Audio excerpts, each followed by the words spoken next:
Bonjour à toutes et bonjour à tous et bienvenue dans le fauteuil sur la chaîne Twitch TD Actu. Nitigna Simion, très heureux de vous retrouver comme tous les dimanches sur la chaîne Twitch TD Actu.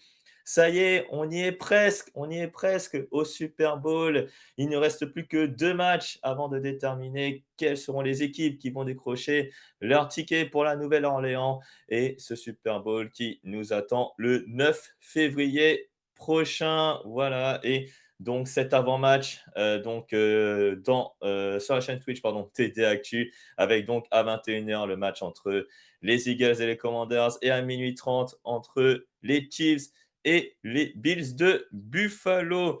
Voilà donc pour l'introduction. J'espère que vous passez un très bon week-end et que vous êtes prêts à le terminer avec nous donc sur la chaîne Twitch TD Actu. Et je vous salue toutes et à tous dans le chat. Bonjour à Mika NFL, bonjour à Dax, bonjour à Graou52 que je remercie de s'être abonné avec Prime. Donc c'est son 27e mois d'abonnement et on l'en remercie. Bonjour à GM1901. Bonjour à toutes et à tous donc dans le chat. Vous êtes à peu près une bonne centaine, 120 sur cette chaîne Twitch et je vous en remercie voilà, de nous suivre juste avant les finales de conférence. Je rappelle donc que l'émission déjà est sponsorisée par notre partenaire de paris en ligne, Unibet. Voilà, ici à gauche. Alors attendez, je vais juste ajuster ma caméra tout petit peu. Voilà, voilà. Ça va être mieux là. Et non, c'est pas mieux. Hop, voilà. Et puis retrouver aussi sur W9 après cette émission à partir de minuit 30 le match entre les Chiefs et les Bills de Buffalo. Ce sera commenté par deux membres de la rédaction TD Actu, Alain Maté évidemment, et Raphaël Masmejean. Donc soyez au rendez-vous, minuit 30, W9, donc pour la finale de conférence américaine. Le programme du jour avec toute l'actualité de la NFL qui s'est passée cette semaine avec les embauches des nouveaux entraîneurs. On va en parler juste avant les deux thèmes du jour. On va parler évidemment de finale de conférence et on va parler d'abord des quarterbacks rookies qui ont été en finale de conférence. L'histoire des quarterbacks rookies, il y en a eu beaucoup ces dernières années qui ont notamment fait on va dire des runs en playoff plutôt que voilà, aller en finale de conférence, parce qu'on va en évoquer un qui n'a pas encore disputé des finales de conférence, mais en tout cas, ce sera notre premier thème. Le deuxième thème, ce sera l'histoire des finales de conférence, et je vous vois peut-être dans le chat, voilà, de nous relever quelle finale de conférence vous a marqué, que ce soit en conférence américaine ou en conférence nationale. Voilà donc pour le programme, et puis évidemment, les paris en ligne via Unibet, la présentation de ces deux matchs, et puis enfin vos questions-réponses, et puis aussi un programme juste après ce fauteuil qui s'annonce à l'échange juste avant le Super Bowl. Et ça, je vais vous le détailler sur TD Actu. Ça ne s'arrête pas avant le Super Bowl et ça ne s'arrête pas non plus après le Super Bowl. Et ça, je vous en dirai plus à la fin de l'émission. Bonjour à Raoul, roi des galopins. Bonjour à Braco Pascal. On va commencer directement avec l'actualité de la semaine. On va aller très vite, notamment sur les. Alors, une nouvelle fois, ma caméra commence à faire un peu les siennes, donc je vais enfin essayer de bien rétablir la caméra. Voilà. On va commencer par une première nouvelle. C'est celui-ci. Oh là là. Non, je crois que là, non. Alors là, voilà. Je crois que ça va être mieux là. Donc, Pete Carroll, nouvel entraîneur des Las Vegas Raiders. Voilà donc pour la première nouvelle de cette semaine.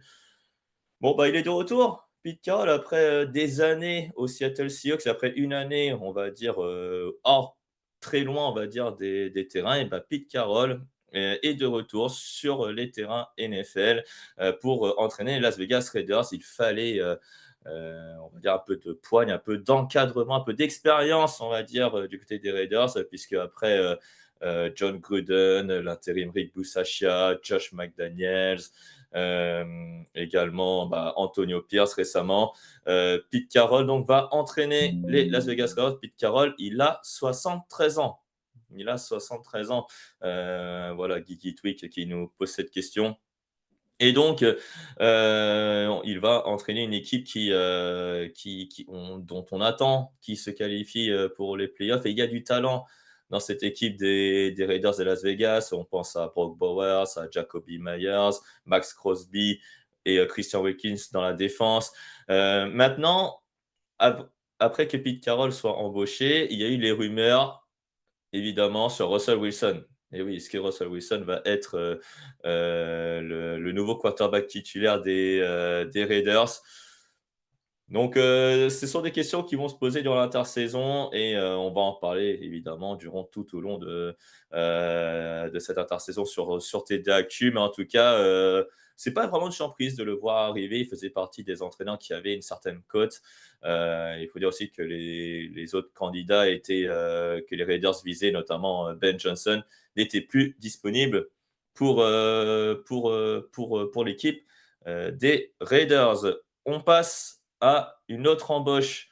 C'est Brian Schottenheimer, ex-coordinateur offensif, qui va prendre la place de Mike McCarthy du côté des Dallas Cowboys. Alors celui-là, par contre, contrairement à Pete Carroll, celui-là me surprend un peu. Voilà. Donc ça, c'est mon avis. Pour les fans de Dallas, peut-être pas, mais peut-être pour un observateur lambda qui regarde la NFL, et notamment peut-être des équipes comme les Dallas Cowboys, et ben, ça me surprend un peu. Voilà, en plus que Jerry Jones lui propose un contrat de 4 ans. Voilà, Brian Schottenheimer, c'est un peu, voilà, tu as fait du bon boulot en tant que coordinateur offensif et vu que tu as fait du bon boulot, bah, je te promue, entraîneur principal. Au moins, c'est cool, hein, on fait dans la promotion interne du côté des Cowboys de Dallas. Donc, après, on verra bien s'il va faire progresser Dak Prescott, CeeDee Lamb, trouver un jeu au sol aussi du côté des Cowboys. C'était pas forcément ça l'an dernier, malgré l'éclosion de Rico Dowdle. Voilà, on va voir s'il en est capable, voilà, de maintenant de gérer un effectif. Parce que contrairement à Pete Carroll, bah, là, on a quelqu'un qui est jeune et qui va avoir sa première expérience en tant qu'entraîneur principal.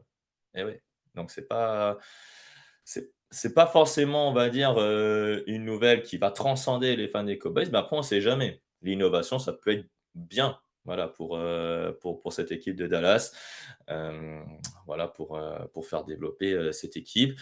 Après reste à savoir s'il a vraiment le la poigne, pour, encadrer, bah, des égos comme, bah, Trevon Diggs, Micah Parsons, heu, DeMarcus Lawrence, voilà. Est-ce que c'est pas un Jason Garrett 2.0? On n'espère pas pour lui. Voilà, on n'espère pas. Voilà pour, Brian Schottenheimer du côté des Cowboys, de Dallas, donc ça, c'est une promotion interne et puis enfin, l'embauche, qui nous a bien fait rire au sein de la rédaction et qui nous a bien fait, on va dire travailler, on va dire au sein de la rédaction, c'est, c'est Liam Cohen. Voilà, l'entraîneur, offensif des Tampa Bay Buccaneers qui va finalement aller aux Jacksonville Jaguars. C'est officiel depuis, hier, je crois. Ça y est, le contrat a été finalisé. Mais ces derniers jours, les Jacksonville Jaguars ont fait, l'actualité. Comme c'est écrit dans l'article de Victor Rouillet, ça a été fait en 3 actes. Tout d'abord, Liam Cohen avait retiré sa candidature. Ensuite, Trent Baalke a été viré en tant que manager général parce que apparemment, pour Shad Khan, c'était un frein pour l'embauche des nouveaux entraîneurs. Donc, Liam Cohen, après, s'est vu proposer un contrat en tant que coordinateur offensif des Buccaneers et finalement, il n'a pas eu ce contrat. Enfin, il a pas. Enfin, c'est devenu très bizarre et ça nous a bien fait rigoler. En tout cas, moi, ça m'a bien fait rigoler. Et ce qui est sûr, c'est que bah, ça montre en fait déjà un dysfonctionnement général du côté des Jaguars parce que Shahid Khan plutôt, le propriétaire, je crois que là, il a plus de crédit, j'ai l'impression, voilà, du côté de la franchise et Trent Baalke, bah, là, il a été viré, mais qui va-t-on mettre en tant que manager général? Parce qu'apparemment, Liam Cohen aurait le droit de choisir son manager général. Donc là, j'ai un peu de mal à comprendre, je vous avoue, dans ce fonctionnement, on va dire. Après, dans la valeur intrinsèque, Liam Cohen est une belle embauche. Bon, il va probablement faire progresser l'attaque, Mais est-ce que la défense, qui était déjà pas très bonne l'an dernier, est-ce qu'elle sera bonne l'an prochain? Donc c'est le nom du coordinateur défensif, pardon, qu'il va falloir surveiller du côté des Jaguars pour constituer son staff. Parce que Liam Cohen, après, sa valeur en tant que tel, il n'a jamais eu d'expérience en tant qu'entraîneur principal. Donc, on verra bien ce que ça va donner. En tout cas, il y aura, on va dire une émission sur Touchdown Actu en podcast qui va être prévue en détail sur l'embauche de ces nouveaux entraîneurs. J'ai pas parlé de Ben Johnson, j'ai pas parlé d'Aaron Glenn aux Jets notamment, mais en tout cas, ne vous inquiétez pas, cette semaine, il y aura un podcast dédié, à l'embauche des nouveaux entraîneurs et donc parmi, ces équipes qui ont maintenant des nouveaux entraîneurs, seuls les New Orleans Saints n'ont pas, d'entraîneur. C'est à se demander, ce qu'ils foutent, voilà, est-ce que ça travaille? Est-ce que ça travaille pas? Bref, ou alors est-ce qu'ils attendent les coordinateurs, offensifs et défensifs des Eagles, des Commanders, des Bills ou ou des Chiefs, voilà, qui terminent leur saison? Parce que, ben, par exemple, Joe Brady, le coordinateur offensif des Bills, va rester en tant que coordinateur offensif. Il y a peut-être Steve Spagnuolo qui va peut-être, être attiré par cette offre. Il y en a d'autres, mais en tout cas, ce qui est sûr, c'est qu'il y aura, une émission sur Touchdown Actu cette semaine pour, débriefer de ces embauches, des nouveaux entraîneurs. Alors je vois Boyington 1 qui dit: «De toute façon, il faut tenter quelque chose dans le marasme des Cowboys». Alors marasme, pas trop, hein, parce que oui, il fallait bien tenter quelque chose, mais ils n'avaient pas de plan B, les Cowboys après Mike McCarthy et ça, c'est quand même assez inquiétant quand on te dit que Mike McCarthy, il est en fin de contrat, mais tu as pas de plan B à côté, parce qu'ils étaient confiants à l'idée que Mike McCarthy prolonge. Ça, c'est quoi finalement le plan? Donc, ça, pareil, j'ai pas trop compris. Et puis Paul Hack a peut-être raison aussi, c'est il fera pas d'ombre à Jerry Jones, ça c'est sûr.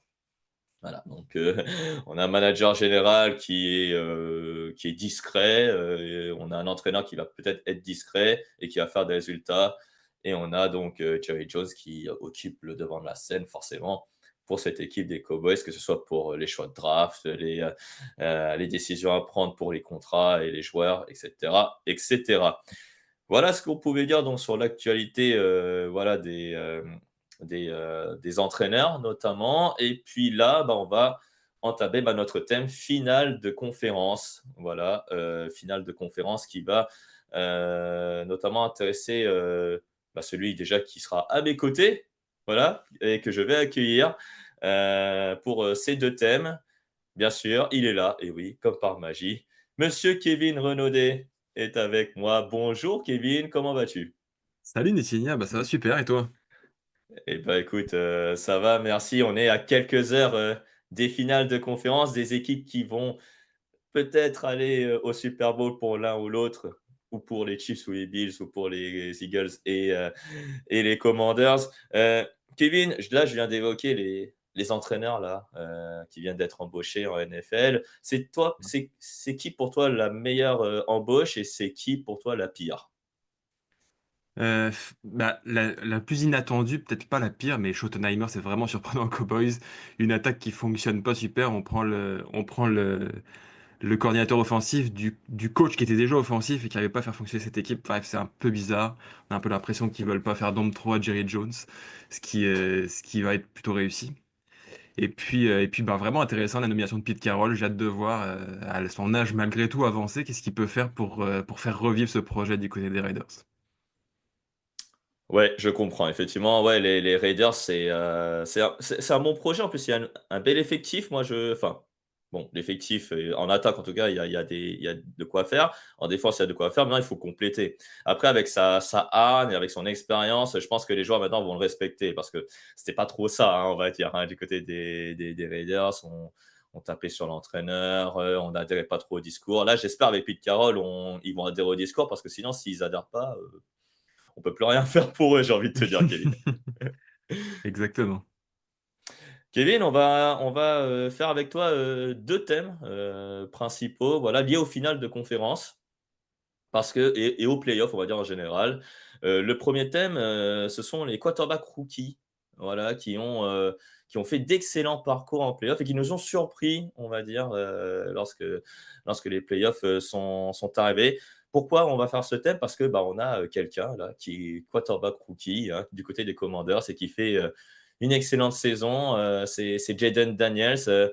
Est-ce que tu le voyais toi, Jayden Daniels atteindre un tel niveau et un tel stade, on va dire avec cette équipe des Commanders surtout? Bah, évidemment non, on peut pas dire que qui que ce soit s'attendait à revoir Jayden Daniels, aujourd'hui, à un match du Super Bowl dès sa première saison. Non, non, évidemment. Mais c'est sûr que c'est rafraîchissant, c'est un joueur spectaculaire, ça fait du bien à la ligue, ça fait du bien à tout le monde. En plus dans une équipe que, bah, peu de monde avait vu, jouer les premiers rôles sur une saison au final, hein. Washington, ça fait très, très longtemps qu'on les a pas vus à ce niveau-là. Donc Mmh. voilà, un coup de frais et puis, et du changement, ça fait toujours du bien dans cette ligue. Je vois qu'il y a des gens dans le chat qui veulent t'entendre sur les quarterbacks rookies. Justement, le 1 c'est pour ça que Victor R, je pense que c'est Victor de la rédaction, voilà, nous dit: «Le coude, le coude». Oui, bah, forcément, bah, un quarterback rookie qui a été performant, durant les playoffs, bah, le premier qu'on va prendre, bah, c'est, le maillot que tu portes là, le maillot des 49ers. Je crois que c'est Fred Warner, je crois Exactement. que tu as comme maillot. C'est, Brock Purdy donc, le quarterback des 49ers aujourd'hui, encore. Brock Purdy, c'était Mister Irrelevant lors de la draft, 2022. Voilà, dernier choix de la draft. Alors, j'ai une anecdote pour toi, Kelly, je ne sais pas si tu l'avais déjà entendu, mais c'est Kyle Shanahan qui l'avait dit à son président: «Je veux bien m'investir dans le développement de Trey Lance, mais Brock va terminer par être le meilleur quarterback de notre effectif». Je ne sais pas si tu t'en souviens, je pense que tu t'en souviens à mon avis. Quelle prédiction! Ouais, il avait même dit ça, pendant les camps d'entraînement alors que Brock Purdy venait d'arriver comme dernier choix de la draft et son staff l'avait un peu pris pour un grand malade d'annoncer quelque chose comme ça. Mais écoute, la suite lui a plutôt donné raison au final. Ouais, parce que le parcours de Brock Purdy, c'était pas un parcours facile, lors de sa saison rookie. Il a commencé un 1er match un peu compliqué et après il est de nouveau titulaire après les blessures de Trey Lance et de Jimmy Garoppolo et en tout cas, il impressionne parce qu'il fait une saison à 13 touchdowns et 4 interceptions, 5 victoires consécutives et qui amène les 49ers en playoff. Ouais, c'était un peu compliqué parce que, bon, il commence la saison en quarterback numéro 3. Finalement, les 2 qui sont devant lui se blessent, hein, Trey Lance, Jimmy Garoppolo, il est obligé de rentrer. Face à des Dolphins en cours de match, jamais facile. Après, il est titularisé face aux Buccaneers de Tom Brady, où il fait un match extraordinaire. Mmh. On se rappelle encore des images de son père dans les tribunes, en larmes. Et il a sorti une saison vraiment magnifique jusqu'à finalement ses playoffs. Ouais et donc en play-off, Kevin, donc le 1er tour le premier tour, le tour de wild card, il affronte, un rival de division, les Seattle Seahawks, 41-23, 18 sur 30, 332 yards et 4 touchdowns, dont 3 à la passe.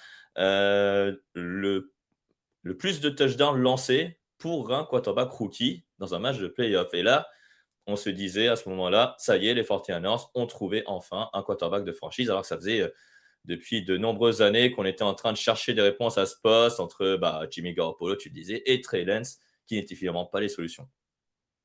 Ouais, c'était vraiment surprenant ce match parce que, on est habitué avec, Shanahan et Garoppolo à voir un quarterback qui lance finalement très peu, beaucoup de jeux au sol. On s'était dit: «Bon, Brock Purdy, quarterback rookie, ça va être à peu près le même système de jeu» et finalement, il a laissé, son jeune quarterback lancer et plus de 300 yards, 3 touchdowns contre des Seahawks qui avaient fait beaucoup de misère les années précédentes aux 49ers, en playoff comme en saison régulière. Donc, ouais, très, très beau début et ça donnait envie de voir la suite. Et le quarterback après, Tom Brady, parmi les mal classés, j'ai envie de dire, le plus bas choix de draft, a gagné un Ah, match de play-off et ça c'est impressionnant. Après, donc en divisional round, il affronte les Cowboys de Dallas. Alors la victoire n'est pas très impressionnante, hein, 19-12, mais il a fait un match plutôt correct et on a vu qu'il pouvait aussi être, on va dire, un peu un game manager à ce niveau-là. En tout cas, il a respecté le plan qu'avait concocté, Kyle Shanahan. ouais, parce qu'il était vraiment sous pression en ce moment-là et voilà, on me rappelle un quarterback rookie, dernier choix de la draft, tu dois affronter les Cowboys pour aller, sur une finale de conférence, potentielle. Voilà, je mets facile, surtout il est le quarterback d'une équipe qui avait beaucoup de matériel et qu'on attendait évidemment au moins au Mhm. tour suivant. Et bon, c'est pas le match de l'année évidemment, mais il a assumé son rôle et il a permis au moins à son équipe de l'emporter encore une fois. Et puis malheureusement, il y a cette finale de conférence. Alors c'est sa première finale de conférence et là on se disait, déjà: «Oui, les 49ers, ça y est, c'est une belle surprise, ils vont championner». Mais ils affrontent quand même des Eagles qui étaient redoutables, cette année-là. Ils avaient Jalen Hurts qui était en train de faire une saison incroyable également, proche, du titre de MVP, hein, il me semble, voilà, c'est ça. Et malheureusement lors de la première mi-temps, ben, il se blesse au coude. C'est pour ça qu'on a dans le chat, le coude, le coude. Alors effectivement, oui, il se blesse au coude, mais il a montré aussi une certaine forme de résilience et une forme de détermination à revenir sur le terrain. George Kittle notamment, l'adoube, durant sa saison rookie. Il est soutenu par ses coéquipiers de la ligne offensive qui font l'effort. Malheureusement, la blessure était plus forte que lui. Ouais, c'était impossible de jouer honnêtement, mais voilà, il y avait une situation un peu particulière à San Francisco à ce moment-là, puisque Trey Lance était évidemment blessé, Jimmy Garoppolo l'était aussi, même si Mmh. bon, il y a eu des histoires de vestiaire qui disaient que Jimmy Garoppolo aurait pu être là, mais qu'il a lui-même décidé de se mettre de Ouais. côté et qu'il se sentait pas assez Mmh. prêt. Bon, on sait qu'il visait aussi un contrat dans une autre équipe l'année suivante. Il a peut-être pas Les envie de se Raiders. blesser. Bref, il y a des grosses histoires autour de ce cas-là, mais le fait est qu'il y avait que Brock Purdy ou l'anonyme Josh Johnson, le gars qui fait à peu près toutes les franchises de la ligue. Bon, ils ont essayé de forcer sur Purdy, ils ont tout tenté, malheureusement. Ils ont été obligés de laisser Josh Johnson avec la suite que l'on sait. Mais oui, Mmh. Brock Purdy pouvait juste rien faire. Après 4 passes, sortir comme ça avec une telle blessure, c'était impossible. Et il me semble dans le match, il y avait, Deebo Samuel qui a essayé un peu de jouer le quarterback, il me semble C'est vrai. quelques jeux, c'est ça? Et après il y avait d'autres, qui essayaient d'être le premier à recevoir le ballon. Mais on a beaucoup couru dans cette rencontre et ils pouvaient rien faire. Effectivement, les 49ers, si tu as pas de quarterback, tu peux pas lutter plutôt, on va dire, pour aller au Super Bowl. Non, et puis tu l'as très bien dit, c'était les deux meilleures équipes de la NFC face à face, c'était la finale rêvée. Voilà, Mmh. c'est pas n'importe qui, c'est pas une équipe contre qui tu peux gagner si t'as pas un quarterback au top niveau. Ouais, c'est vrai que si tu as pas un quarterback de top niveau, tu peux dire un peu adieu à tes chances, de Super Bowl.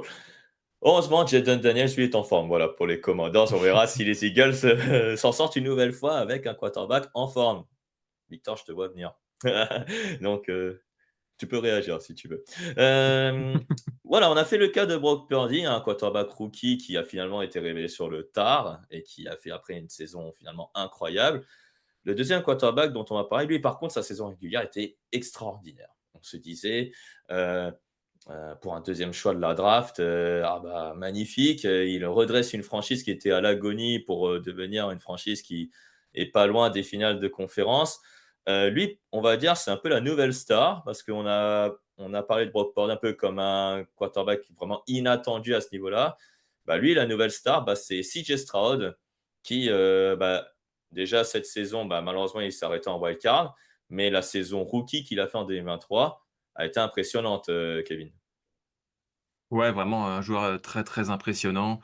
Bon, c'est quand même toujours surprenant de voir de voir un quarterback rookie performer à ce point dès ses premiers matchs. Finalement, il sort un match à 384 yards de touchdown dès son deuxième match dans la ligue. Une Mmh. saison régulière formidable. On rappelle aussi que lui, c'est sa première année évidemment, mais c'était aussi la première année de son coach, Demeco Ryans, et de son coordinateur offensif, Bobby Slowick, qui a Mmh. d'ailleurs été viré cette semaine pour la petite histoire. Ouais, Euh, c'est mais, ça, mais voilà, malheureusement. c'était une équipe de novices et ils ont lancé leur quarterback, ils lui ont fait confiance et ça leur a donné raison puisqu'ils ont été directement en playoff. Exactement, ils ont été directement en play-off et ils gagnent le premier match de wild card en plus, voilà, pour la première de CJ Stroud en play-off. Et c'est marrant qu'on dise ça parce que CJ Stroud, finalement, en tant que quarterback rookie, il avait gagné déjà plus de matchs que, bah, des quarterbacks confirmés, comme par exemple Justin Herbert, voilà, comme d'autres quarterbacks aussi qui ont pourtant plus de matchs d'expérience que lui. Donc c'est le plus jeune quarterback à gagner un match de play-off, donc il a 22 ans à ce moment-là. Et face aux Browns, 16 sur 21, 274 yards, 3 touchdowns, tu l'as dit, et un quarterback rating de 157,2, quasiment proche de la perfection. C'est plus qu'impressionnant là d'un coup, Kevin. Ouais, c'est assez extraordinaire face à une équipe quand même de Cleveland qui est toujours accrocheuse. une équipe que peu de monde veut croiser en playoff avec cette défense Mmh. hyper difficile à jouer. Finalement, il leur colle 45 points, il met 3 touchdowns. Voilà, l'impression de voir un vétéran qui joue son 10e match de playoff et qui a déjà gagné 3 Super Bowls était là ce jour-là. C'est ça exactement. Après, par contre, la suite, c'était un petit peu plus compliqué. C'était dans une rencontre de divisional round. Il affrontait les Ravens qui étaient, numéro 1, 1933, 175 yards, un rating de 72,2. Les Texans perdent quand même 34-10. Là, il a été ramené à la brutale réalité.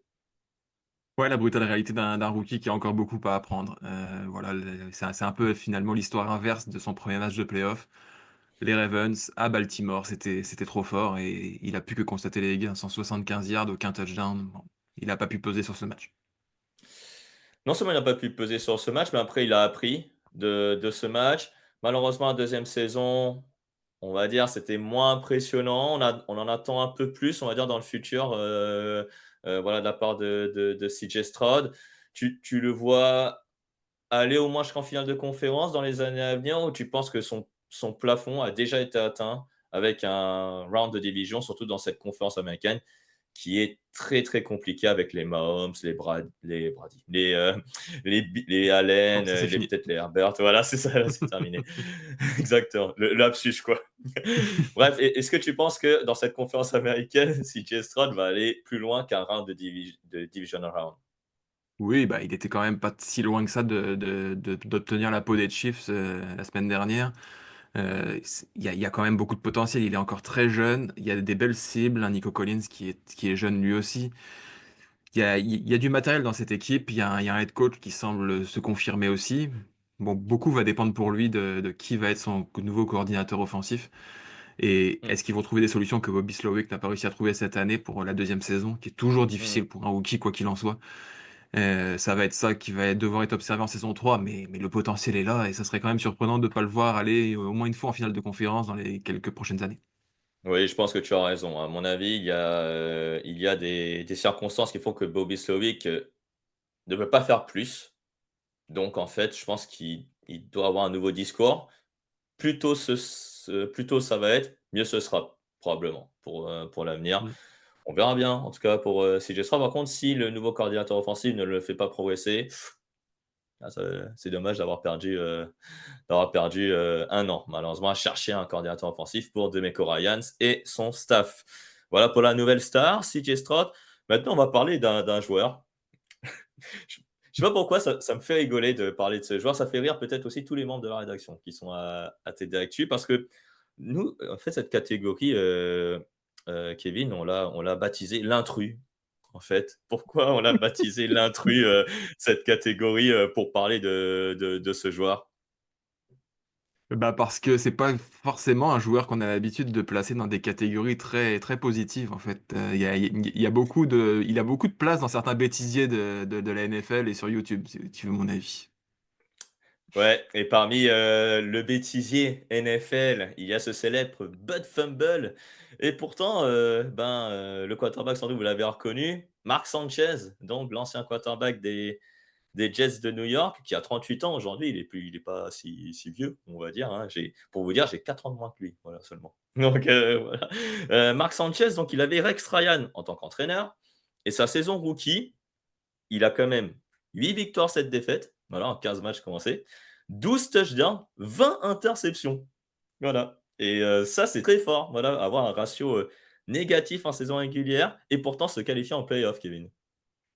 Ouais, et puis ce qui est quand même assez amusant, c'est que bon, ces stats paraissent complètement catastrophiques aujourd'hui, alors qu'à l'époque, il est quand même qualifié d'une saison rookie quasiment impressionnante, en tout cas, en tous les cas, réussie. La presse le qualifie de très réussi. Voilà, c'est le premier quarterback rookie de la ligue à ce moment-là à gagner ses 3 premières titularisations. Seulement le deuxième a gagné ses 2 premiers matchs de playoff. Donc Ah voilà, ouais, ouais. la presse titre que Mark Sanchez a réalisé une saison rookie fabuleuse, alors qu'aujourd'hui, elle serait qualifiée de désastreuse. Même un Caleb Williams, aujourd'hui, qui est très critiqué, a fait largement mieux sur cette saison rookie. Ah, même je pense que les quarterbacks rookies de cette saison ont fait mieux que Mark Sanchez, durant cette saison, 2009. Donc il a été drafté 5e choix de la draft, Mark Sanchez, le premier quarterback depuis Chuck Pennington à être drafté par les Jets de New York. Et là, tu te dis, ouais, en playoff, face aux Bengals, ça va pas le faire, tu vois. Ça va être du pain béni pour les Bengals. Bah, que nenni, Kevin, parce que les Jets vont s'imposer 24-14. Et les stats de Mark Sanchez sur ce match, 12 sur 15, 182 yards, un seul touchdown. Mais c'est surtout le jeu au sol qui a permis aux Jets de s'imposer et une grosse défense également. Ouais, un gros jeu au sol avec Sean Green qui claque 135 yards, un touchdown. Bon, voilà, clairement, Ouais. la stratégie dans ce match, c'était on donne le moins possible le ballon à Mark Sanchez, on essaie de gagner tant bien que mal, même s'il est sur le terrain. Et, euh, et bah, ça a marché avec des Bengals qui avaient une certaine tradition à cette époque-là et sur les années suivantes de faire des belles saisons régulières, mais de toujours trouver le moyen de perdre au premier tour de playoff. Bon, bah, ils ont réussi à perdre contre les Jets. La jurisprudence Carson Palmer, hein. C'est souvent ça, des saisons incroyables et des playoffs, bon, il disparaît. C'est son fantôme ou son cousin qui joue parfois, Carson Palmer. Voilà, l'ancien quarterback, des Bengals donc et des Cardinals, de l'Arizona. Bref, il s'impose 24-14 et là, ils vont affronter, bah, les San Diego Chargers qui a aussi, normalement sur le papier, un meilleur quarterback avec, Philip Rivers et pourtant, comme dans toute rencontre de division, par exemple, on l'a vu la semaine dernière entre les Bills et et les Ravens, c'est celui qui fait le moins d'erreurs qui va l'emporter. En l'occurrence, les Jets qui ont fait le moins d'erreurs, alors que pourtant Marc Sanchez rend une fiche de 12 sur 23, 100 yards seulement, un touchdown, une interception. C'est incroyable là. Et c'est quand même assez extraordinaire de voir un quarterback passer les tours de playoff comme ça sans jamais faire grand-chose en soi. Encore une fois, Sean Green au sol qui sort 128 yards, un touchdown. Une Mmh. grosse défense des Jets. Et ouais, tu l'as dit, les Chargers qui font plus d'erreurs et les Jets qui se trouvent encore un moyen de passer un tour. Mmh. Ouais, c'est assez amusant aujourd'hui de voir les stats de Mark Sanchez et de voir que les Jets ont quand même passé les tours. Je vois que Philippe Rivers, il a mis un touchdown à la passe et aussi un touchdown à la course, voilà, 1 yard, bon ça va. Mais franchement, cette année-là, on pensait: «Ouais, les Chargers, ça y est, ils vont enfin aller au Super Bowl». Philippe Rivers a sorti une saison, incroyable en plus cette année-là, 2009, proche, il me semble, du titre de MVP de la saison et là, il se heurte à Mark Sanchez et les Jets, quoi. Franchement, fallait vraiment le faire et c'est là, je pense qu'à ce moment-là, je pense qu'il ne dira pas le contraire, que les Chargers étaient taxés de losers à ce moment-là, il me semble. Ouais, ouais, ça va. Il y a des raisons à ça. Ouais, il y a beaucoup de raisons à ça, donc pour les Chargers. J'espère que j'ai pas vexé, Raoul Villeroy, qui est, un grand fan de cette franchise. Et après, ils vont affronter, les Colts d'Indianapolis, les Colts de Peyton Manning. Bon là, sur le papier, Mark Sanchez contre Peyton Manning, Kevin, soyons sérieux. Les Colts vont quand même gagner ce match-là. Et ben, ouf, c'est ce qui s'est passé. Voilà, tu imagines les Jets au Super Bowl? On s'est dit: «Ouais, les Jets vont aller au Super Bowl avant le match». On se dit: Ils vont quand même pas le faire les Jets, Kevin». Ouais, bon là, le boss, le shérif a parlé quand même, 377 yards, 3 touchdowns, il a mis les choses au point. Les Jets c'est assez amusant parce qu'ils ont marqué absolument tous leurs points pendant le deuxième quart-temps. Ouais, c'est Tout le reste ça. du temps, ils ont pas marqué de points. Mark Mmh. Sanchez finalement sort peut-être son meilleur match des playoffs avec 257 yards, 2 touchdowns, une interception et ça C'est perd. ça. Donc comme quoi Mmh. la recette était peut-être de laisser Mark Sanchez avec le moins possible de ballons et essayer de gagner par la défense. Ça n'a pas été le cas. Les Colts c'était beaucoup trop fort. Ouais, les Colts aussi en défense avaient bien bloqué, Sean Green, voilà et Sean Green, il me semble qu'il était blessé, il me semble, durant ce match, si j'ai bon souvenir. Je vois 111 réceptions, 151 yards, un touchdown pour Pierre Garçon. Oh là là. Enfin, les noms les noms Ça sortis là, rajeunit puis pas. on ouais, ça c'est clair, ça rajeunit pas du tout et le meilleur coureur, c'était Thomas Jones, 16 courses, 42 yards pour les Jets de New York. Malheureusement, la recette, n'a pas fonctionné. Les Colts étaient, bien forts, alors qu'à la mi-temps, les Jets menaient Oui, 17-13 donc oui, oui. Ils ne marqueront plus de points après. ouais, c'est ça, exactement. Alors Paul Hack qui nous dit: «Sanchez, dernier quarterback des Jets à les emmener en playoff». Oui, Mm. oui, oui, oui, parce que, Marc Sanchez va les amener une deuxième fois en playoff, l'année suivante, donc en 2010. Sauf qu'après 2010, eh ben, il y aura plus de playoff. Voilà, Après, pour, les emmener est peut-être un grand mot, ouais, mais voilà, c'était lui le quarterback. voilà, c'était lui le quarterback. et c'est Rex Ryan, en fait, l'entraîneur, le dernier entraîneur finalement qui les a emmenés en play-off, voilà, avant qu'ils soient limogés. Voilà, donc les Jets, depuis, 15 ans, ils attendent une finale de conférence ou alors, un Super Bowl, quoi. Bah et après les Jets, heureusement, dans la décennie 2000, ils ont fait des finales de conférence. Par exemple, la seule équipe à ne pas avoir fait des finales de conférence, je ne sais pas si tu as vu en tout cas la news passée sur les finales de conférence, la seule équipe dans les années 2000 à ne pas avoir fait une finale de conférence, ce sont les Cowboys de Dallas. Voilà. Même les Ah, Jets c'est de New mal. York, même les Cleveland Browns, voilà, pour citer des équipes de losers. Même les San Diego Chargers ou les Los Angeles Chargers l'ont fait. Voilà. Et les, Donc, et les Panthers ont joué à Super Bowl, comme quoi tout est possible. et les Panthers ont joué un Super Bowl, exactement, avec Cam Newton. Voilà, pour info, ça a été champion de conférence nationale. Très fort. Voilà, les Panthers de la Caroline. Voilà donc pour les trois quarterbacks. On a oublié de mentionner deux quarterbacks rookies qui ont fait des parcours incroyables. Kevin, pour t'amener sur les quarterbacks rookies, c'est d'abord Ben Roethlisberger. Voilà, en 2004. Une fiche incroyable de 15 victoires, une défaite pour les Steelers de Pittsburgh.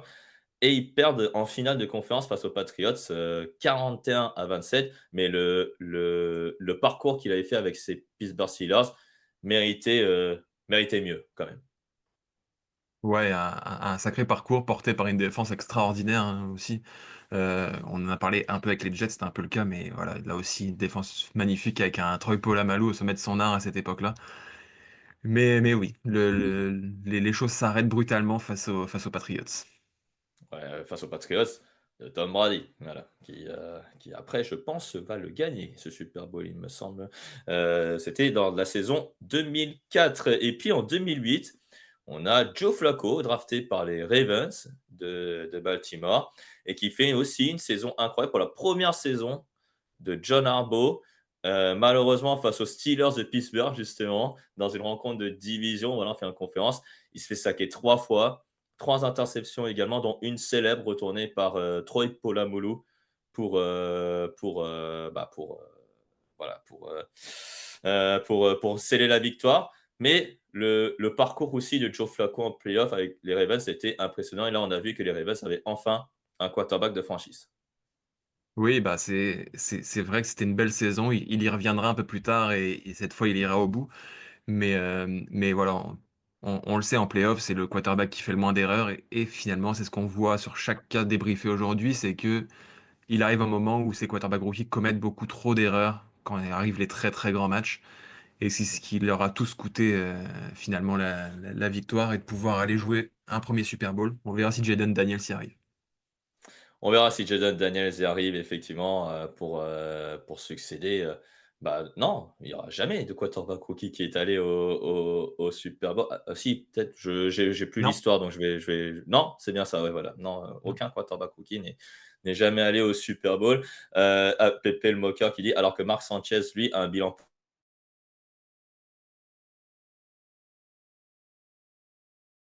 il me semble. Voilà donc si je sais bien, si je remémore bien l'histoire. Bref, voilà les quarterbacks rookies en tout cas, on espère que Jaden Daniels va faire une superbe saison et une super saison, super match plutôt face aux Eagles de Philadelphie. En tout cas, la saison est superbe et on espère qu'il va, faire tomber cette équipe des Eagles, de Philadelphie et être le premier rookie à aller au Super Bowl. Alors là, on a Victor là qui m'a dit en tout cas, non, les Cowboys, c'est les seuls en NFC à ne pas aller en finale de conférence nationale. Oui, ça d'accord. Et il m'a dit que les Browns et les Dolphins n'en font pas non plus sur les années 2000. Alors, il faudrait que je vérifie ça, mais c'est vrai ça. Mmh.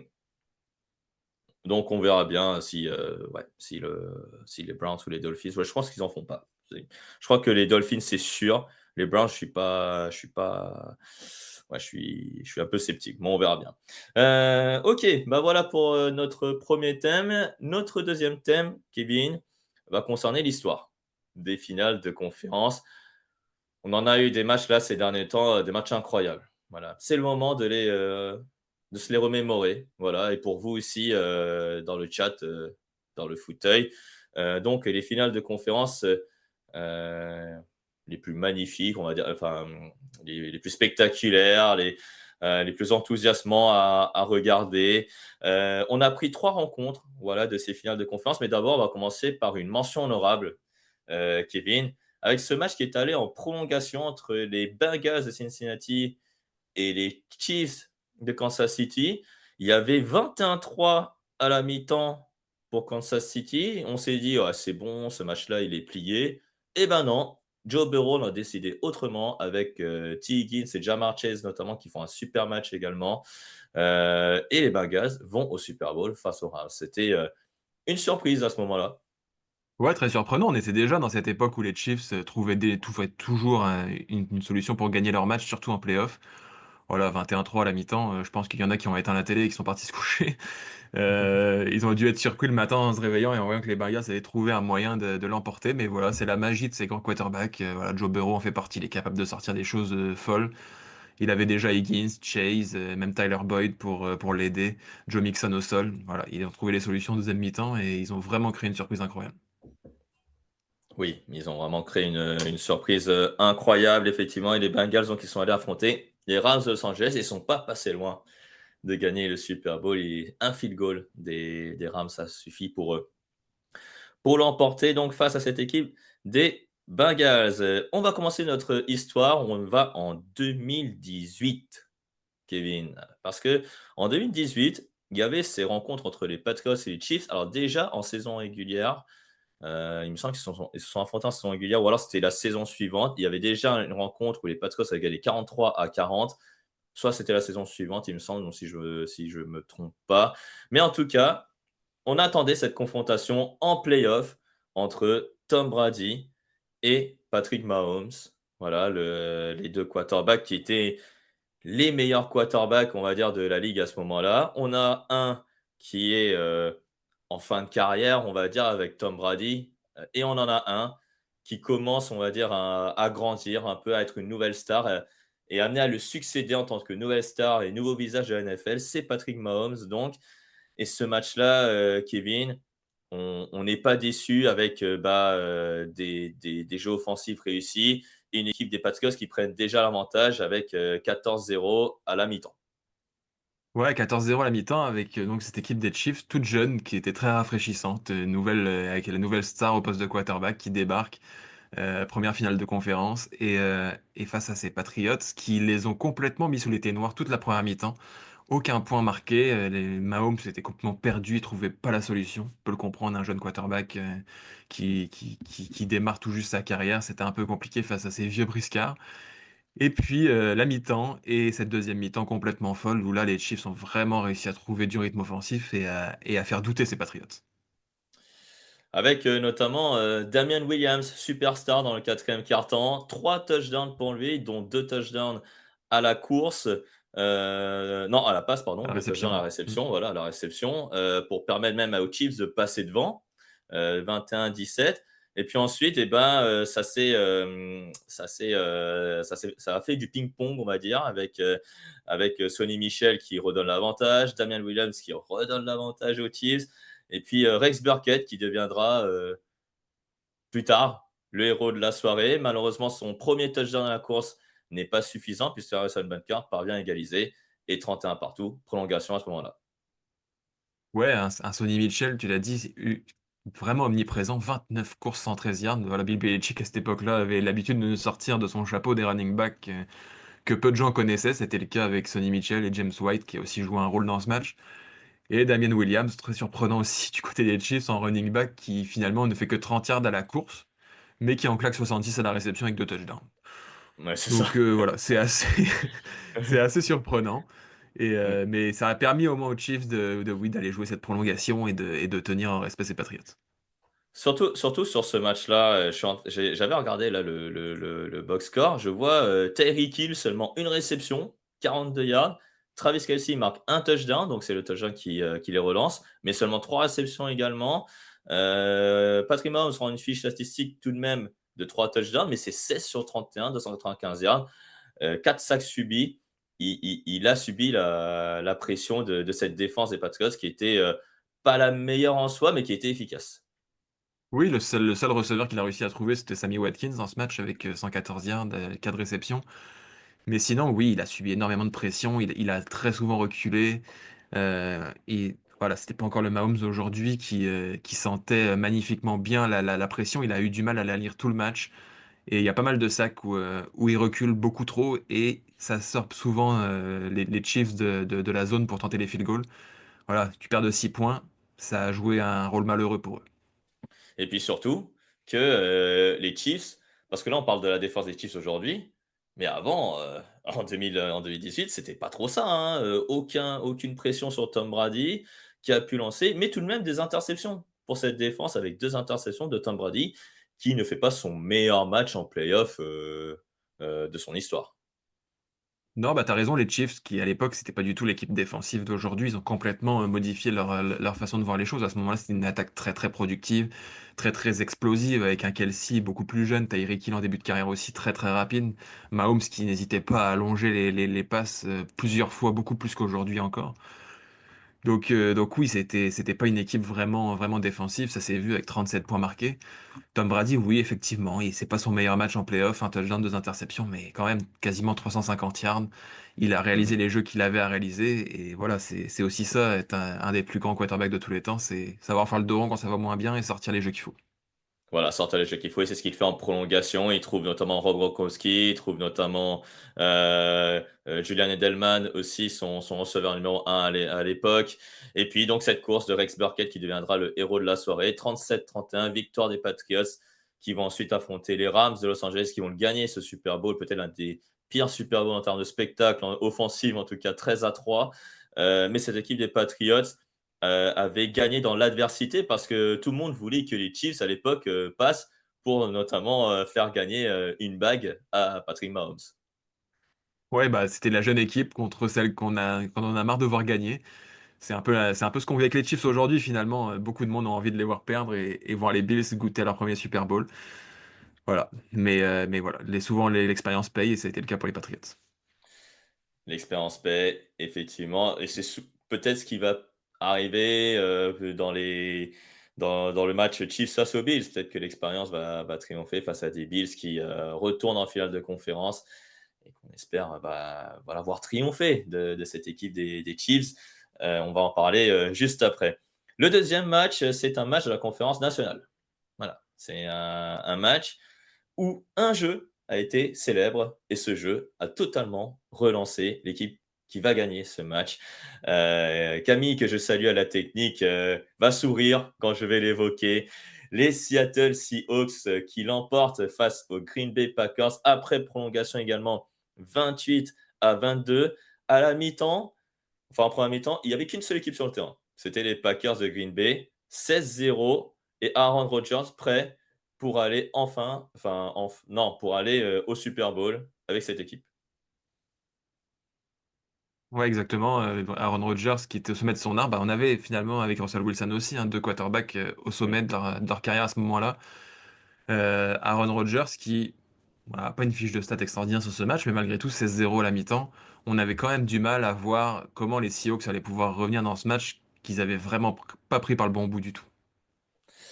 Ouais, pourtant, il commence son match avec une interception, Aaron Rodgers, mais Russell Wilson aussi, il lance une interception.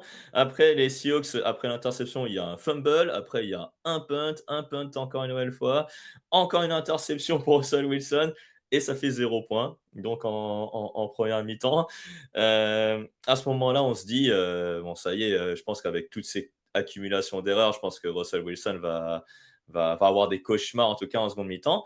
Et puis arrive donc ce deuxième carton et on a un field goal donc pour les Seahawks de Seattle et non, c'est pas un field goal qui va arriver, c'est un touchdown marqué par, alors je vais retrouver son nom, hein, si je le dis bien, je vais prononcer si je le prononce bien, c'est John Ryan donc qui lance le touchdown pour, la réception de Gary Gilliam. Voilà, des noms, que personne connaît probablement, mais voilà, c'est un des jeux qui a relancé le match, Kevin, à ce moment-là. Ouais, il le fallait, hein, parce qu'effectivement, Russell Wilson a enchaîné les erreurs, 4 interceptions dans ce match. Mmh On mh. a passé notre émission à dire qu'on perdait les matchs de playoff quand on commettait plus d'erreurs que l'adversaire. Les Seahawks nous font mentir sur ce match. Mais ça a été le cas. Et pour renverser ce match, il fallait un fait marquant, il fallait changer le momentum. Pete Carroll le savait, hein, déjà très expérimenté, coach des Seahawks à ce moment-là. Il l'a Mhm. tenté, ça a marché, et effectivement, ça a complètement renversé le match parce que derrière, les Packers se sont vraiment mis à douter. Ouais, se sont mis à douter. D'ailleurs, c'est l'action de fin de, voilà, de troisième quart-temps à ce moment-là. En tout cas, on est au milieu du troisième quart-temps. Après, les Packers se mettent tout de même un nouveau field goal, voilà, qui leur permet de passer à 19-7. On est dans le dernier quart-temps. Là, on se dit, ça y est, c'est bon. En plus, Russell Wilson lance une nouvelle interception. Tu l'as dit, 4 interceptions pour lui. Et après, ben, je sais pas, il y a un miracle qui se passe. Il y a ce touchdown donc pour Marshawn Lynch, voilà et pour, Russell Wilson, pardon, en tout cas. C'était pas Marshawn Lynch parce que ça a été revu, puis ensuite c'était Russell Wilson qui l'a mis. Et puis après, il y a ce onside kick recouvert par les Seahawks à ce moment-là. C'est une nouvelle fois un jeu sur équipe spéciale. Les détails, c'est ce qui fait la différence aussi en finale de conférence et ces détails-là, les équipes spéciales, c'est, le facteur X, le facteur différence pour cette équipe des Seahawks, en seconde mi-temps. Ouais, la magie des playoffs qui a encore frappé avec des jeux d'équipe spéciale qui renversent totalement le cours du match une deuxième fois. Et oui, les Seahawks qui en profitent. Voilà, ça fait douter l'adversaire obligatoirement, ce genre d'action, surtout aussi tard dans le match. Derrière, il faut aller jouer une prolongation et ça va jouer dans la tête forcément. Et puis il y a cette course de Marshawn Lynch qui, entre guillemets, «défonce», je sais pas combien de défenseurs pour aller au touchdown. Ensuite, la conversion à 2 points, elle est réussie, mais les Packers réussissent à égaliser sur un field goal. Ils menaient 19-7. Les Packers, en milieu du quatrième quart-temps, normalement, tu as 19-7 en finale de conférence nationale. Normalement, tu dois le gagner, ce match-là. Je pense que, voilà, en plus, la Mignos le dit, j'en ai pas dormi pendant 2 semaines ce match. À chaque fois, je fermais les yeux, je revoyais les mauvais choix de Mike McCarthy, qui était à l'époque l'entraîneur et qui n'a plus de club en ce moment, Mike McCarthy. Je pense qu'il va prendre une année loin des terrains NFL pour la saison 2025. Euh, mais en tout cas, après, en prolongation, les Seahawks ont le ballon et une seule série offensive suffit pour que Russell Wilson trouve Jermaine Kearse. Et on voit sur l'image, là, pour ceux qui suivent sur Twitch, le touchdown de la victoire, Kevin. Ouais, bah, cette terrible règle des prolongations, hein, encore une fois, qui ne permet pas à l'équipe qui encaisse un touchdown de reprendre le ballon et de tenter de revenir. Voilà, tout s'est joué sur le tirage au sort et la capacité des Seahawks à aller marquer ce touchdown. Voilà, les Packers ont eu les choses en main. Tu l'as dit, ce match à 9 ans, ils sont jamais retournés à ce stade de la compétition. Mhm. Euh, et voilà, aujourd'hui, ils ont encore des regrets, je pense, sur ce match parce que le Super Bowl leur tendait les bras et potentiellement une bague même pour Aaron Rodgers. Et puis le Super Bowl, c'était peut-être l'un des meilleurs Super Bowl aussi qu'on a vu juste après entre les Seahawks et les Patriots. Donc victoire des Patriots 28-24 et les Packers, bah, finalement, Aaron Rodgers restera bloqué à une seule bague durant sa carrière. En tout cas, ce match-là a été en prolongation et ben, le dernier aussi a été en prolongation. Alors là, je vois qu'on a peut-être oublié certains matchs. Il y a notamment Michael73 qui nous dit le Saints Vikings de 2010. Oui, on peut citer d'autres Saints Vikings, hein, notamment celui en Divisional Round qui fait qualifier les Vikings sur un touchdown de Stephen Diggs. Et là, on a décidé de faire un choix, on va dire, un peu personnel aussi, mais c'est un match qui a été très défensif, qui était très serré. Il n'y a pas eu beaucoup d'écart durant tout le match. Seulement un touchdown d'écart pour le plus gros écart du match. Ce match, c'était entre les Giants et les 49ers de San Francisco, deux équipes historiques à ce moment-là, en finale de conférence nationale en 2011, dans la saison 2011 en tout cas. Kevin, on ne s'est pas trop amusé sur ce match-là, hein. Non, on s'est pas trop amusé alors qu'il y avait quand même beaucoup, beaucoup de talent dans ces deux équipes, hein. C'était là aussi Mhm. deux des toutes meilleures équipes de la ligue. Eli Manning contre Alex Smith. Bon, les quarterbacks font un peu moins rêver, mais sinon, Victor Cruz, Hakeem Nicks d'un côté, Vernon Davis, Frank Gore, Michael Crabtree de Mhm. l'autre. Voilà, il y avait beaucoup de talent et finalement, c'est les défenses qui ont pris le pas. Des défenses assez extraordinaires, tu l'as dit. Ouais, des défenses assez extraordinaires. Et tu sais combien de potes ils ont forcé, ces deux défenses, en cumulé? Non? Non. Eh ben, 21. Voilà. Alors j'espère qu'il y aura pas un match à 21 points ou plus, hein, du côté des 2 finales de conférence, parce que honnêtement, effectivement, il y avait de grosses défenses, clairement des 2 côtés, celle des Giants, il y avait pas ce petit Spagnuolo en tant que coordinateur défensif, c'était un autre. Voilà. Mais par contre l'entraîneur en chef, ça reste le même et c'est ce que dit, Guigui Twig dans le chat, c'était Tom Coughlin qui était un peu un sorcier à ce moment-là Non. pour les Giants de New York. Voilà, c'était très serré comme j'ai déjà dit, parce que les 49ers, ils menaient 7-0, après il y a eu 7-7, et après ça ne s'est pas quitté, jusqu'à arriver, une nouvelle fois, les équipes spéciales, Kevin, qui font la différence en prolongation, avec malheureusement les 49ers qui perdent le ballon sur le retour de coup de pied.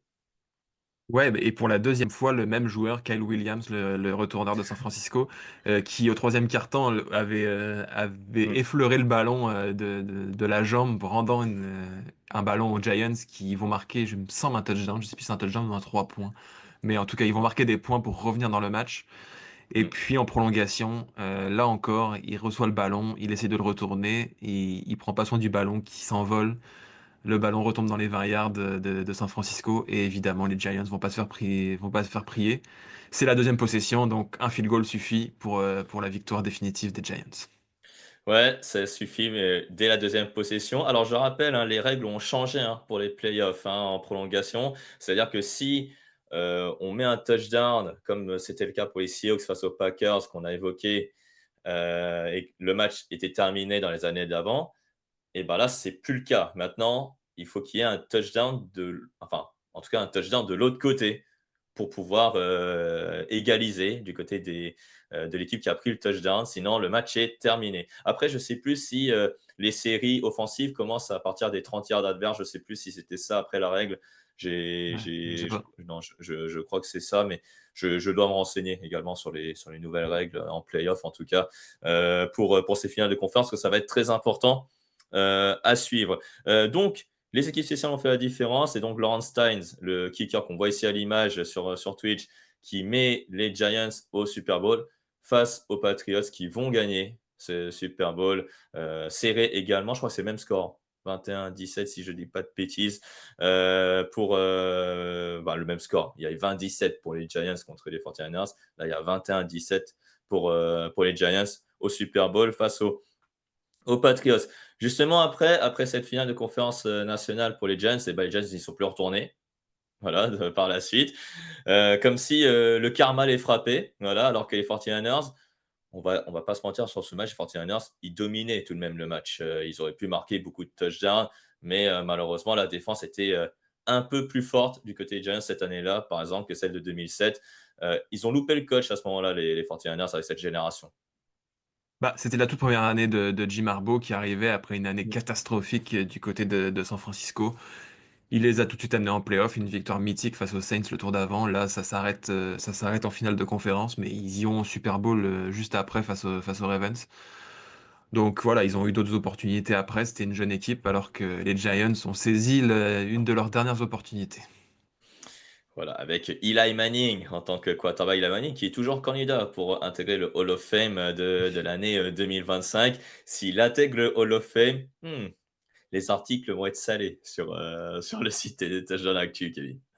Oui, c'est le grand débat dans la rédaction depuis des années. Est-ce que Eli Manning mérite le Hall of Fame? Voilà, on verra ce qu'en dit la NFL.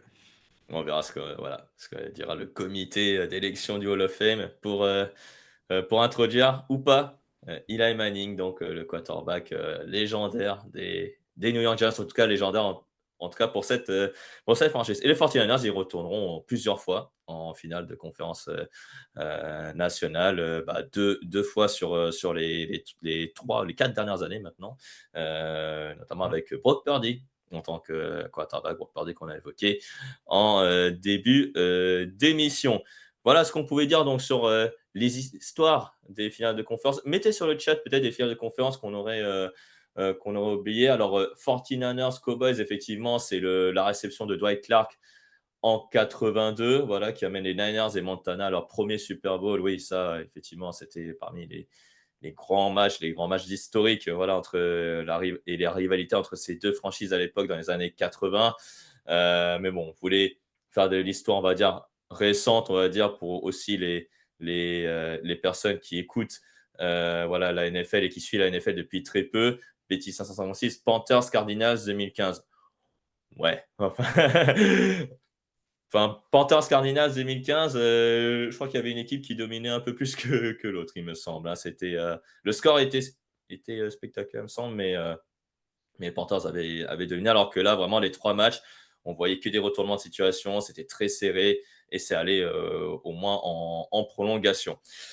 Voilà donc pour les histoires des finales de conférence. Et maintenant, on va attaquer notre partie préférée, Kevin, évidemment, avec Unibet. Voilà, le sponsor qui est au-dessus de ta tête un peu, Kevin, qui va nous accompagner donc pour faire ces paris, en tout cas ces cotes dont on va parler des deux matchs, donc entre les Eagles et les Commanders et les Chiefs contre les Bills. Donc, Kevin, on va faire cette section en 4 parties, très rapides, on va dire. On va faire d'abord les cotes, on va dire safe, voilà, pour les marqueurs de touchdown. Ensuite, les cotes, ce qu'on appelle les cotes YOLO, les combinés, on va dire, qui peuvent être vraiment sympas. Et puis, on va faire tout ce qui est stats individuelles de ces deux matchs, on va dire. Tout d'abord, la finale nationale et la finale américaine. Euh, Kevin, on va commencer par les cotes safe, on va dire. Et toi, dans le match Eagles-Commanders, donc si on va sur le match de 21h, Camille, donc là, pour les marqueurs de touchdown, tu vois Jaden Daniels lancer une passe de touchdown pour Terry McLaurin. Oui, bah, Terry McLaurin qui est l'arme offensive numéro un évidemment des Commanders, qui marque très régulièrement. Voilà, l'intérêt ici, c'est de chercher une cote vraiment intéressante pour un marqueur de touchdown assez évident. Je pense que Terry McLaurin s'impose assez nettement. Voilà, Terry McLaurin. Alors attention, il sera bien défendu, hein, Terry McLaurin, hein, il sera défendu notamment par, C'est vraiment tout en haut, heu, Camille. Je vois que tu cherches. ouais. C'est juste en dessous d'où tu es là. Ouais, cette catégorie-là. Puis c'est le premier nom. Euh, Ah ouais, là, Camille il est en train, ouais, de chercher le marqueur de touchdown. J'avoue que moi, je l'ai plus là. Ah oui, voilà, Ah non. marqueur de touchdown. Mais là, le marqueur de touchdown et son équipe marque. C'est Ouh vrai que là, je suis sur le site aussi, et puis je le vois plus. ouais. Le Ah marqueur ouais, de tu le vois touchdown. plus, effectivement. Ouais, Moi, marqueur de je l'ai touchdown. plus en fait. J'ai le marqueur de touchdown et si son équipe gagne. Ouais, c'est ça. Touchdown Ouais, chance j'ai double. Et après, voilà. Ouais, Unibet nous a un peu claqué Alors dans là, les doigts. je vois le Terry McLaurin 6,60 pour marqueur de touchdown et son équipe gagne. Mais là, il n'y a plus les marqueurs de touchdown simples. Effectivement, parce que là, je vois FunBet, effectivement, dans les premiers paris. Bon, attends, tu sais quoi, on Mais va. Mais il y a une Ouais. catégorie de marqueurs de touchdown en haut, mais effectivement, il n'y a plus du tout les marqueurs de touchdown Ah simples. ouais, bah, alors, marqueur de touchdown, voilà. Ah oui, marqueur de Il y touchdown a- simple. Je vois que les Philadelphia Eagles en ouais, marqueur de touchdown en simple. Ah ouais, non, je vois plus. Ouais, je vois plus non, il n'y a plus marqueur du de tout. touchdown. Ils l'ont Aïe, complètement aïe. enlevé, ce qui est particulier. Bon. OK, ils l'ont enlevé. Ah ouais, d'accord, OK. Alors, je rappelle pour ceux qui nous suivent sur Twitch, d'abord, on prépare effectivement nos paris, hein. On regarde sur le site unibet.fr quelles sont les cotes intéressantes et là, malheureusement, on a l'impression que le touchdown de Terry McLaurin et même le touchdown simple de Travis Kelce, ben, on ne l'a plus. Alors, on va aller directement sur la cote YOLO. Voilà, Kevin, parce que là, je pense qu'on Alors, a unique sur l'autre match, ils y sont encore, donc bon. Ouais, bah, je sais pas, c'est peut-être, voilà, il y a une heure pour, les marqueurs de touchdown qu'on a et il y a plus, ouais, je sais pas trop. Je t'avoue que là, ouais, je sais pas trop, il a disparu, je sais pas, il a fait un voyage ou quoi que ce soit. Non, je sais pas, j'en sais rien, bref. Bref, c'est un couac, voilà, couac. Non, pas vraiment un couac parce qu'on l'a vu, mais bon, malheureusement, il y a les 2 marqueurs de touchdown, il y a les chances doubles, bref. Tu l'avais vu à combien la cote de Terry McLaurin, pour ceux qui l'auraient loupé le Elle était à 2,60. ah oui, 2,60. Ah ouais, c'est plutôt Ouais, pas mal la cote de ouais. Terry McLaurin et donc on avait aussi dans la cote safe un touchdown de Travis Kelce, c'était à combien là pour ceux qui Bah, veulent, elle y est encore, elle est à 2,15 en ce moment. ah, elle est à 2,15, voilà, pour Travis Kelce. OK, bon, bah, voilà, donc là, c'est la cote safe. Donc si on mise 5 € sur le touchdown de Travis Kelce pour ce match entre les Chiefs et les Bills de Buffalo, Travis Au Kelce pire, a la valeur tu sur peux cocher 2,15. la case de Karim Hunt en même temps pour avoir une cote identique à ce que c'était puisqu'il est à 2,60 également. Et Kareem Hunt, 2,60. Et donc, si on mise sur ces deux marqueurs de touchdown, on gagne 26,20 €, voilà, avec MyBet. Pour la cote safe, voilà donc pour le pari, on va dire pas risqué, on va dire. Pari, un pari où vraiment on n'a pas besoin de mettre, de s'inquiéter. Je remercie Wells, joli pseudo, pour son abonnement de niveau 1, 14e mois d'abonnement et on va très bien, on t'en remercie de ton message. Je remercie également, Tipmail de s'être abonné avec Prime, c'est son 3e mois d'abonnement et on le remercie. Merci à X40 également qui s'est abonné avec Prime. Merci encore à vous, vous êtes encore très nombreux à nous suivre dans cette section Paris en ligne. Alors, Kevin, bah, on va enlever les deux cotes safe et on va passer à la cote YOLO. Et là, par contre, ils y sont encore. Voilà, donc ça, j'ai Ils y vu. sont encore. Ouais, ils y sont encore. Pour le match Eagles, Eagles Commanders, pareil, tu vois encore les Eagles marqués pour cette cote YOLO. Alors, encore les Commanders plutôt marqués dans cette Les, cote YOLO, les Commanders, pardon. Les Commanders, pardon. Ouais, désolé. Ouais, puisque lapsus. oui, pour gonfler cette cote dans notre pari YOLO, on a été sur un marqueur de touchdown avec une victoire de son équipe. Donc là, on parie sur Jaden Daniels qui marque un touchdown avec une victoire des Commanders à 7,75. Waouh, 7,75. Ouah, ça, c'est de la cote. Et donc, si on mise 5 € rien que sur ça, sur cette rencontre entre bah, les Eagles et les Commanders, rien qu'avec ce pari-là, on peut gagner potentiellement 40 €. Waouh, c'est génial, quoi. On rappelle, un touchdown à la course de Jaden Daniels, pas à la passe. Oui, bah, à la course ou à la réception, sait-on jamais quelqu'un qui lui ferait une passe dans la end zone. Ou à Ça la peut aussi arriver. réception, voilà. Exactement. Mais pas un touchdown lancé, parce que c'est un Non, bien quarterback, sûr. donc ça, faudra bien le préciser également pour ceux qui veulent parier sur cette cote. Et donc, dans le match Bills-Chiefs, si voilà, on va supprimer la cote Bah pour non, on peut la Jaden laisser. Daniels. On Ah, peut on la peut la laisser, c'est laisser un là. combiné aussi. Ah, Mais c'est un parfois. combiné aussi, on peut le faire sur les deux matchs. Eh ben, parfait, ben, Ouais. c'est ce qu'on va faire. Alors, dans ce cas-là, bah, les Chiefs et les Bills, toi, tu vois. Alors, lui, ça fait longtemps qu'il n'a pas mis de touchdown. On verra bien s'il le fera en finale de conférence. Et toi, tu vois un tie-in marqué pour les Bills. Un tight end avec donc Dalton Kincaid qui, bon, c'est vrai, ça fait longtemps qu'il n'a pas marqué, mais ça reste toujours un joueur important. Donc, touchdown de Kincaid avec victoire des Bills. Donc là, c'est juste le touchdown simple, je pense. C'est juste en dessous. Ouais. Juste en dessous, Camille, effectivement, Encore en dessous, je pense. encore Ouais, en dessous, là, exactement. Il est juste c'est, ici. Donc à c'est, 7,75 également.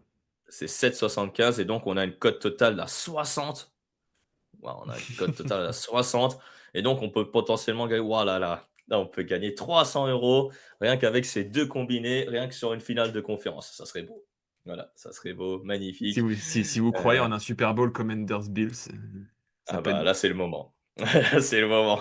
Donc Dalton Kincaid, marqueur de touchdown, Jay Daniel, marqueur de touchdown et son équipe gagne. Donc il faut que les deux soit validé pour que vous gagnez votre pari.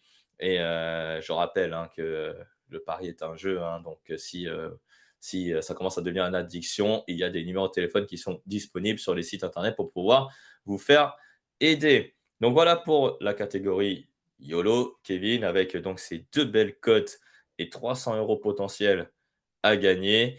On va aller maintenant. Bah tiens, on va rester sur le match Chiefs-Bills si tu veux bien, Kevin, parce que c'est à Oui. minuit 30 et que j'ai bien envie que le dernier match, ce sera Eagles Commanders qui va débuter dans 20 minutes précisément.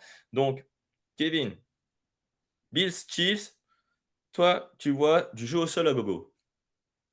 Ouais, du jeu au sol à gogo avec un James Cook toujours, toujours bien placé quand il s'agit de marquer des touchdowns. Donc pourquoi pas le touchdown de James Cook dans ce match comme première cote.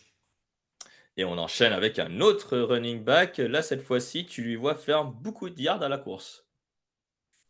Bah beaucoup, plus que 9,5 pour un Ty Johnson qui a largement dépassé cette marque la semaine dernière, qui est quand même assez utilisé aussi pour économiser un petit peu James Cook.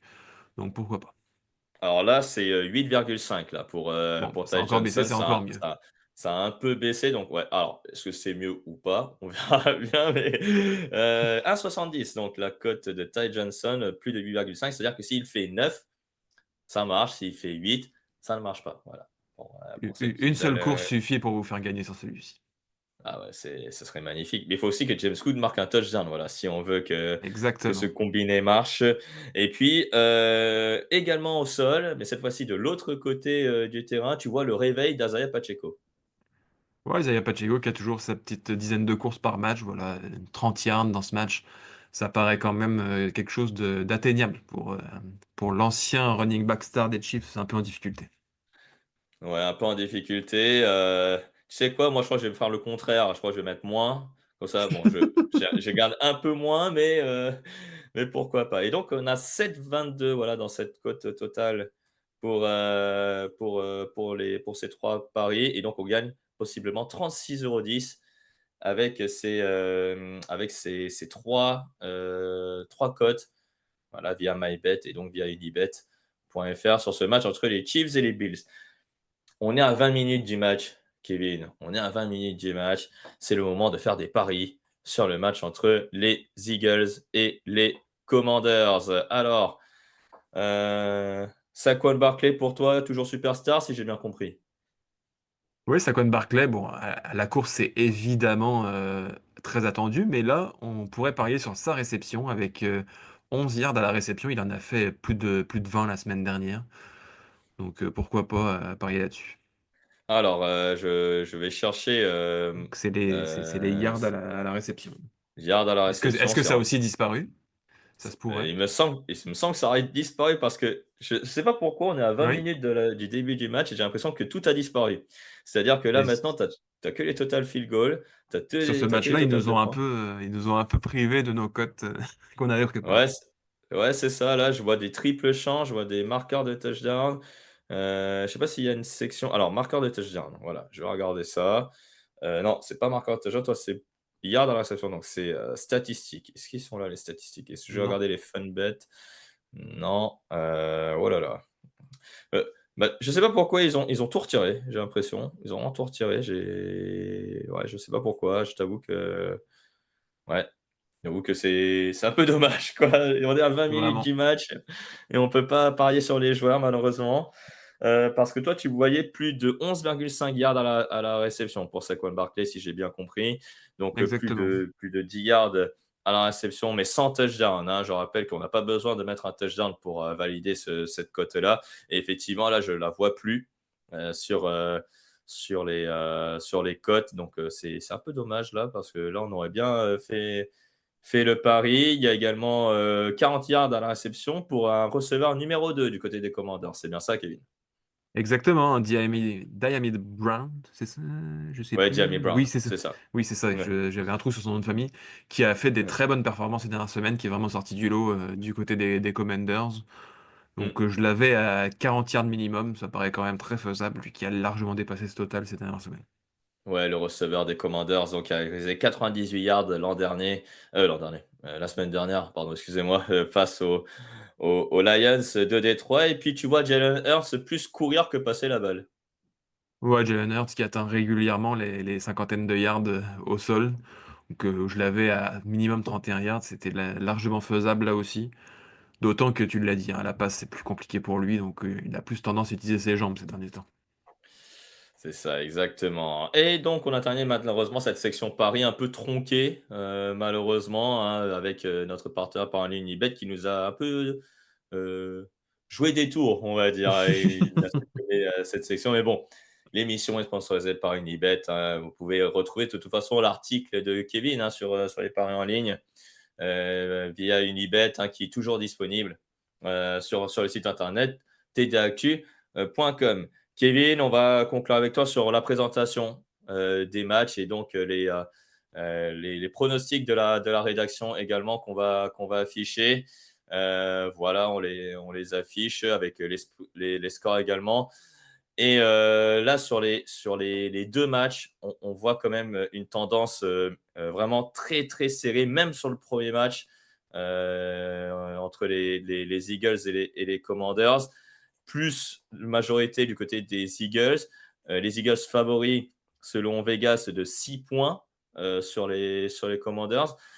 Toi, tu vois quel type de match? Est-ce que tu vois les Commanders s'accrocher jusqu'au bout, mais qui vont lâcher au bout d'un moment? Ou tu vois les Eagles mettre la main dessus dès les premières minutes du match? Bah, je pense que les Eagles vont essayer d'imposer leurs pattes sur ce match tout de suite, essayer d'écarter cette équipe inexpérimentée des Commanders, qui, je pense, ne sait pas vraiment comment aborder ce genre de grosses rencontres. Ça va être à eux de tenir le coup dans ce premier quart-temps où je pense que les Eagles vont vraiment insister. Tu penses que Dan Quinn aura un plan de jeu qui va contrarier les plans de Nick Sirianni? Ou est-ce que avec Cliff Kingsbury, donc ton coordinateur offensif, ou est-ce que tu penses que vraiment Philadelphie vraiment est trop expérimenté, vraiment trop fort pour cette équipe, malgré l'exploit qu'ils ont fait face aux Lions de Détroit? Bah, en tout cas, le match cette saison entre les 2 équipes, à Philadelphie avait quand même tourné assez facilement à l'avantage des Eagles avec un Barkley excellent, un Hurts à plus de 200 yards. Ils avaient jamais réussi à trouver la solution face aux armes des Eagles. Ça a été moins le cas, c'est le 22 décembre dernier, à Ah oui, Washington. Mais là, on est à ouais. Philadelphie. Ça joue Mmh. énormément, évidemment, dans ce type de match. Est-ce qu'ils vont trouver les ressources cette fois? C'est moins évident.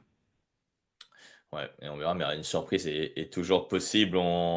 Et peut-être l'histoire va s'écrire avec Jaden Daniels, premier quarterback rookie à atteindre le Super Bowl. Waouh, ça serait incroyable.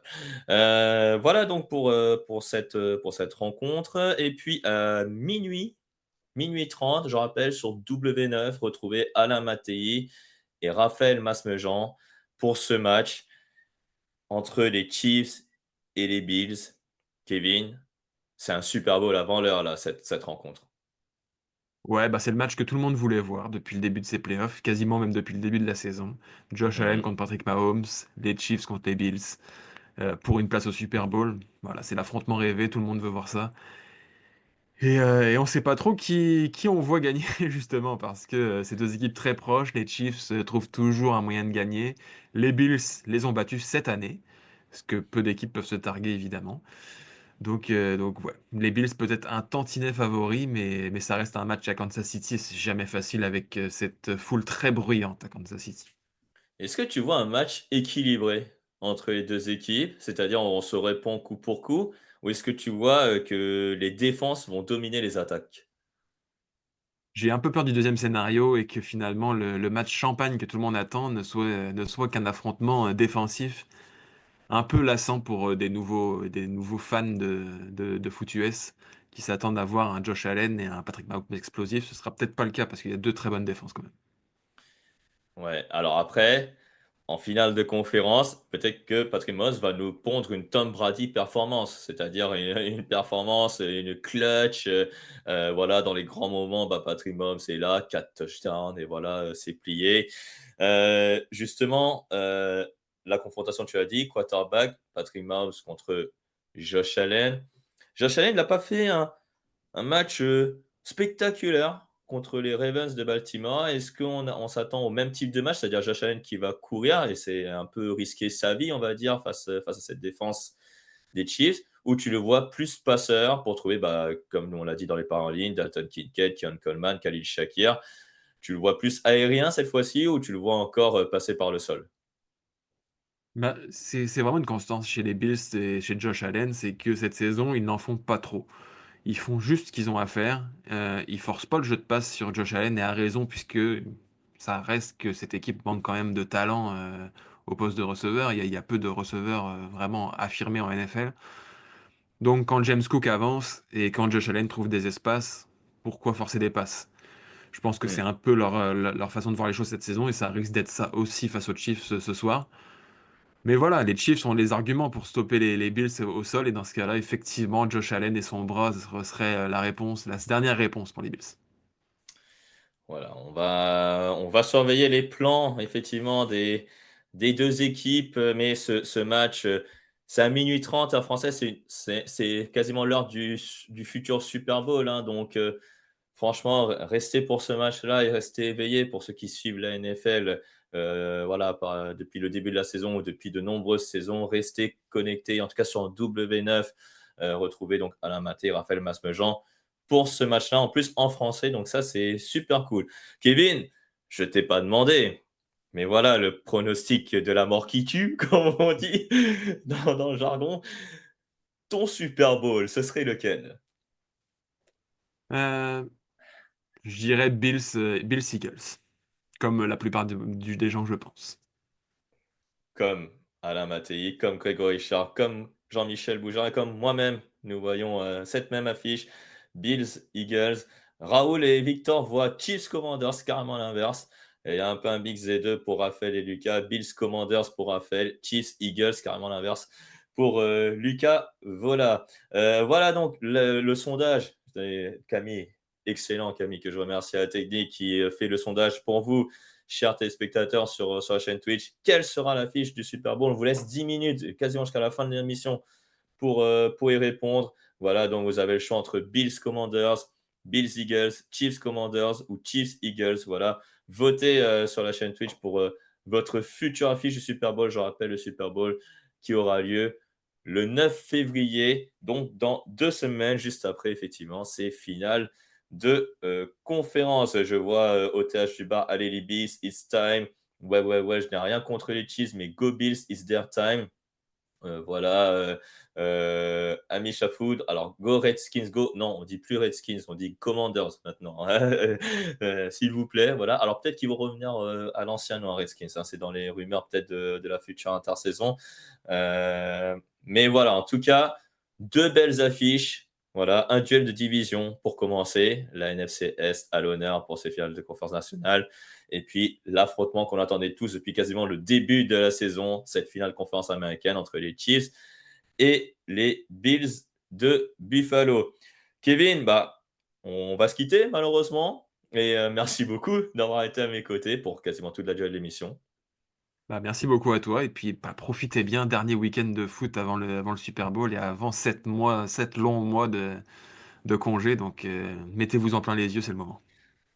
Exactement, ouais, mettez-vous en plein les yeux, effectivement, pour ces finales de conférence. Division One et finales de conférence, de toute façon, c'est les meilleurs matchs de NFL avec potentiellement le Super Bowl. Mais voilà, on est sur les meilleurs matchs de la NFL, donc profitez-en pour les regarder. Et Kevin, on te retrouve donc pour les articles sur la course au MVP. Normalement, la course est terminée puisque la saison C'est régulière est, terminé. est terminée, donc là, il n'y en a plus. Et pour les paris en ligne, on te retrouvera pour les articles sur le Super Bowl, notamment pour les marqueurs de touchdown. Alors, je ne sais pas s'il y a pas des paris aussi sur les pubs qui vont passer, je ne sais pas trop, hein, pour le Super Bowl, je ne sais pas. Alors on est un peu tributaire de ce que Unibet nous proposera, mais tout est possible, effectivement. Il y a tellement de paris aux États-Unis, en tout cas, ça pullule de toutes sortes de paris. Quelle va être la couleur du chanteur de l'hymne national, Ouais, la c'est couleur ça. de ses habits, je veux dire, ou voilà, tout un tas de paris, très, très drôle.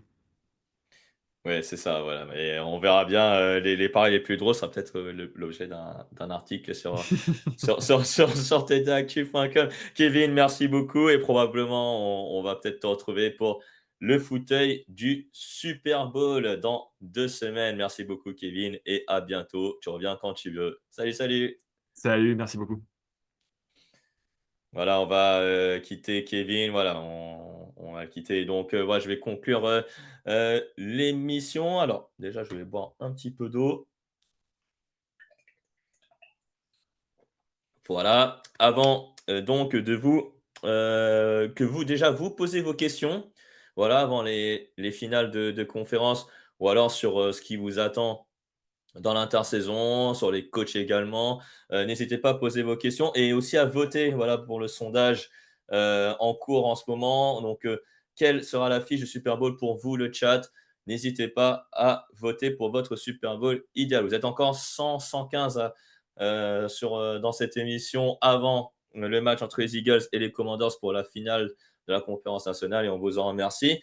Juste, je vais passer quelques infos parce que après les finales de conférence, l'actualité sur TD Actu, ça ne s'arrête pas. Il y aura beaucoup d'articles sur TD Actu en marge du Super Bowl. On aura déjà un reporter de TD Actu qui ira au Super Bowl et qui va nous montrer les coulisses, un peu ce qu'avait fait Victor Roulier l'an dernier. En tout cas, il y aura des podcasts là-dessus avec Alain Maté pour découvrir un peu la Nouvelle-Orléans, découvrir les Media Day, etc. Ensuite, il y aura plein d'articles aussi d'intersaison, notamment pour la draft, avec la présentation du Senior Bowl, du Shrine Bowl et des podcasts d'intersaison également, notamment pour préparer les équipes, la Free Agency qui va arriver en mars, etc. etc. Donc, clairement, il y aura beaucoup de contenu sur TD Actu entre les finales de conférence et le Super Bowl. Donc, restez connectés. On aura des articles aussi sur le show de la mi-temps, sur le stade, le Superdome de la Nouvelle-Orléans. Également, les équipes, comment ils ont fait pour arriver là.